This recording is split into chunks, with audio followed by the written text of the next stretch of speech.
நிறைய பேர் இந்த மனசுன்னு மனசை பற்றி பேசியிருப்பாங்க. நீங்கள் என்னைக்காவது யோசிச்சு பார்த்துருக்கீங்களா? நம்ம எல்லாருமே பிரெயினில் இருந்து தானே யோசிப்போம், டிசிஷன் எடுப்போம். அப்புறம் இந்த மனசு எங்கே இருக்குது அப்படின்னு யோசிச்சா ஆக்சுவலாக நம்ம ஹார்ட்டு தான்.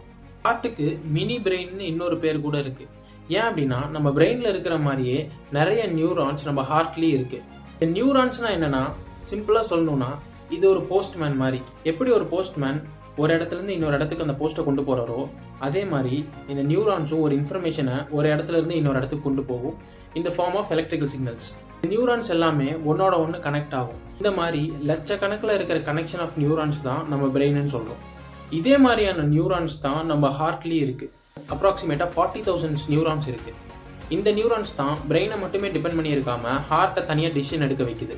நம்ம நினச்சிருக்கலாம், மேபி பிரெயின் தான் நம்ம ஹார்ட்டுக்கு எல்லா சிக்னல்ஸும் கொடுக்கும், பிரெயின் தான் நம்ம ஹார்ட்டுக்கு எல்லா சிக்னல்ஸும் ப்ரொவைட் பண்ணுது. ஆனால் ஆல்மோஸ்ட் 90% ஆஃப் த சிக்னல்ஸ் எல்லாமே ஹார்ட்லேருந்து தான் பிரெயினுக்கு போகுது.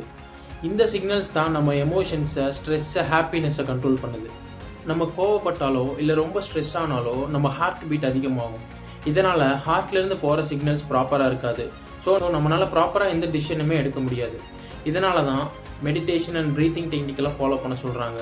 நம்ம ஹார்ட் வெறும் பிளட்டை பம்ப் பண்ணுறதுக்கு மட்டும் இல்லை, நம்ம எமோஷன்ஸ், ஹாப்பினஸ், லவ், ஆங்கர் இது எல்லாமே ஹார்ட்லேருந்து தான் ஸ்டார்ட் ஆகுது.